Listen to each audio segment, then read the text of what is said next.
నేటి విశిష్టత. నేటి వైశిష్యంలో భాగంగా ఈ రోజున కనుక మనం తీసుకున్నట్లయితే ఇది భాద్రపద మాసంలో శుక్లపక్షంలో అష్టమి. దీన్ని ఏమంటారంటే రాధాష్టమి అంటారు. రాధాదేవి అంటే రాధారాణి అంటే ఎవరు? కృష్ణుడికి చాలా చాలా ప్రియమైన వ్యక్తి. ఆవిడ జన్మించిన ప్రదేశాన్ని కనుక మనం తీసుకున్నట్లయితే రావల్ అనేది ఉత్తరప్రదేశ్లో మధుర సంబంధించిన ప్రదేశం దగ్గరగా ఆ డిస్ట్రిక్ట్ దగ్గర ఆవిడ ఉండడం అనేది జరిగింది.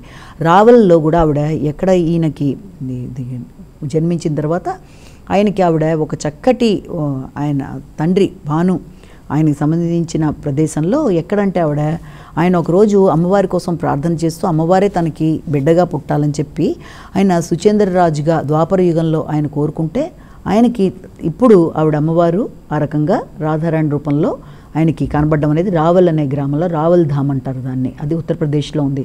ఇది మనం చూసుకున్నట్లయితే ఇటు పక్కన గోకుల్, బృందావనం, మధుర, తర్వాత బర్సానా, తర్వాత గోవర్ధన్ గిరి, ఇవన్నీ కూడా ఒక కల్పిన ప్రదేశాలు. అంటే ఇవన్నీ కూడా కృష్ణుడికి సంబంధించిన యాత్రా స్థలాలుగా చెప్తారనమాట. ఇక్కడ ఆగ్రా దగ్గర నుంచి తీసుకుంటే యమునా నది దగ్గర ఇవన్నీ ఈ ప్రదేశంలో ఇది ఆవిడ పుట్టిన ప్రదేశంగా రావాలి. అది కూడా ఆవిడ ఏంటంటే ఆయన ఒక బ్రహ్మముహూర్తంలో స్నానం చేస్తుండగా అక్కడ యమునా నదిలో ఆయనకి ఆవిడ అనేక తామర పువ్వుల మధ్య చక్కగా చాలా చాలా చాలా అందంగా విశేషంగా చక్కటి బాలకురాలుగా కనబడేటప్పటికీ ఆయన తీసుకొని వెంటనే ఆయన భార్య పేరు కీర్తిద ఆమెకి ఇవ్వడం, వాళ్ళు చాలా చక్కగా ఆమెను పెంచుకోవడం.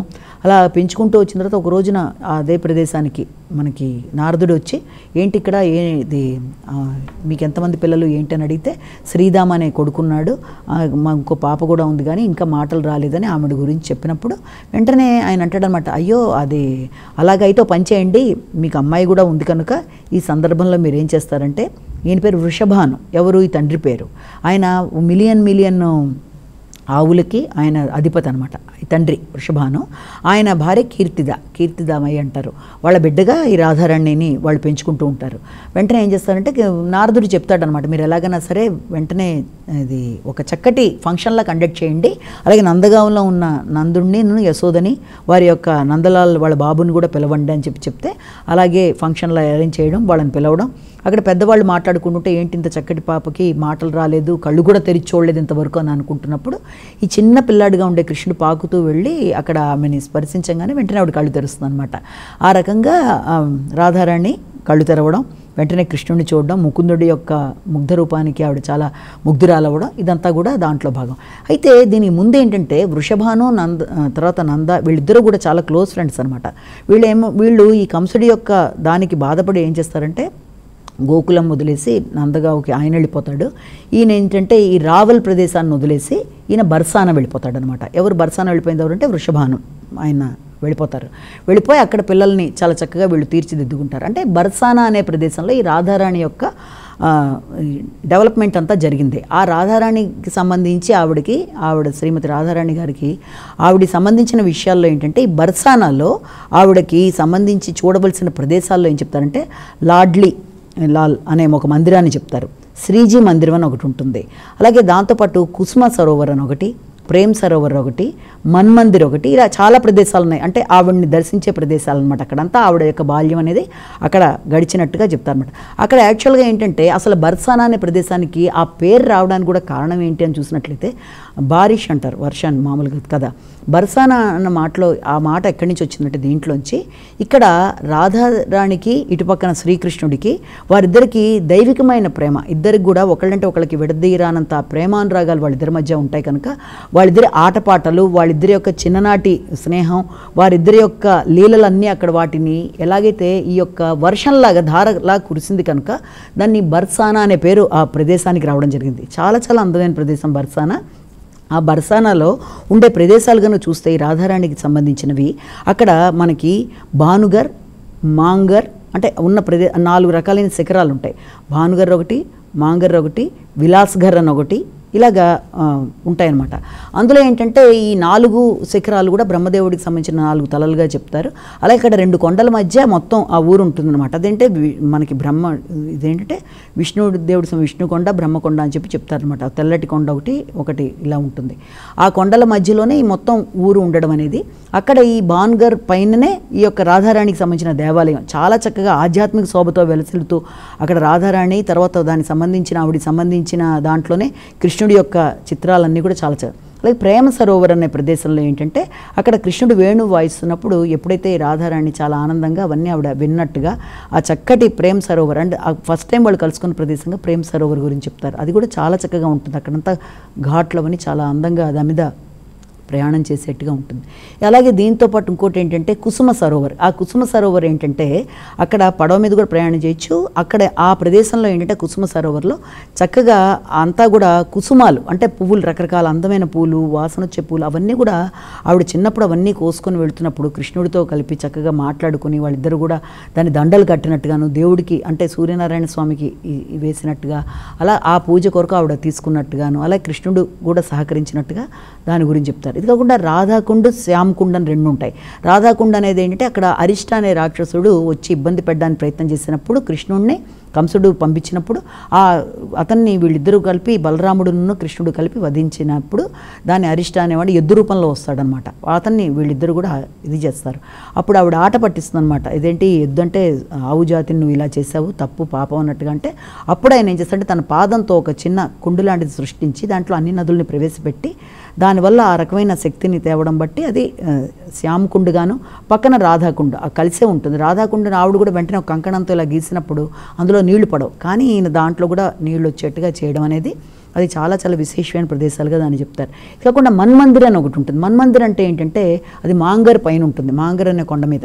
అక్కడ ఏంటంటే ఆవిడ ఎప్పుడన్నా కృష్ణుడిని కలుసుకోవడానికి వాళ్ళు అనుకున్నప్పుడు ఒకానొక సందర్భంలో కృష్ణుడు ఇక్కడ కలుద్దాం అన్నప్పుడు ఆవిడ అక్కడికి వెళ్ళేటప్పుడు కృష్ణుడు రావడం లేట్ అవ్వగానే ఆవిడ కొంచెం కోపగించుకొని మనసు కష్టపెట్టుకుంటే ఆవిడ యొక్క కోపాన్ని తీసేయడానికి కృష్ణుడు చక్కగా వచ్చి ఆవిడతో ఆటపాటలు ఆడినట్టుగాను తర్వాత పరిచారక రూపంలో వచ్చినట్టుగాను ఆవిడకి అద్దం చూపించి సరదాగా నవ్వించినట్టుగా ఈ ప్రదేశంగా దాన్ని చెప్తారు. మాన్గర్ అనమాట. అంటే మనసుకు సంబంధించిన విచారాన్ని పోగొట్టిన దానిగా అది చెప్తారనమాట. అలాగే అక్కడ అష్టసఖి మందిర్ అని చెప్పి కూడా ఉంటుంది.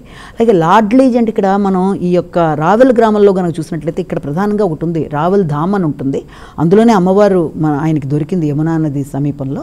అది కాకుండా అక్కడ ఏంటంటే అమ్మవారికి సంబంధించినను ఇటు పక్కన రాధారాణికి సంబంధించి ఇటు కృష్ణుడికి సంబంధించి లాడ్లీ ఫస్ట్ చిన్న పిల్లల పాకుతున్న మందిరం అనమాట. అక్కడ ఈ రాధారాణి చిన్న పసిపిల్లల పాకుతున్న మందిరం అనమాట. చాలా చాలా బాగుంటుంది. ఇది కాకుండా ఇక్కడ బర్సానాలోనే తీసుకున్నట్లయితే కీర్తి మందిర్ అని ఇంకోటి ఉంటుంది, చాలా చాలా ఫేమస్. అది కీర్తి మందిర్లో చాలా విశాలమైన ఎకరాల్లో కట్టారు. దాదాపుగా 500 మంది దానికి దాదాపు 12 సంవత్సరాల పాటు కట్టారంటారు మంచి పాలరాతితో. అక్కడ ఏంటి దాని ప్రత్యేకత అంటే ఆ కీర్తి మందిర్ అంటే ఆవిడ తల్లికి డెడికేట్ అయింది. కీర్తిదా అని ఆవిడ తల్లి.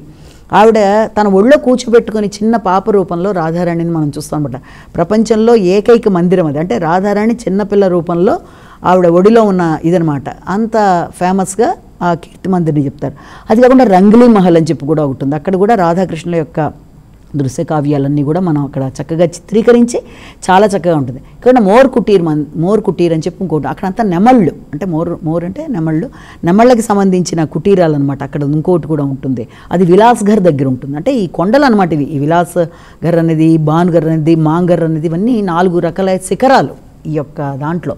కాబట్టి ఆ ప్రదేశంలో ఆ బర్సానాలోనే ఇక్కడ ఈ ప్రదేశంలో ఏం జరుగుతుందంటే మోర్ కుటీర్లో చాలా దట్టమైన అరణ్యంలా ఉంటుంది అనమాట. అక్కడ ఏంటంటే నెమళ్ళు చక్కగా నృత్యం చేస్తూ ఉంటాయి.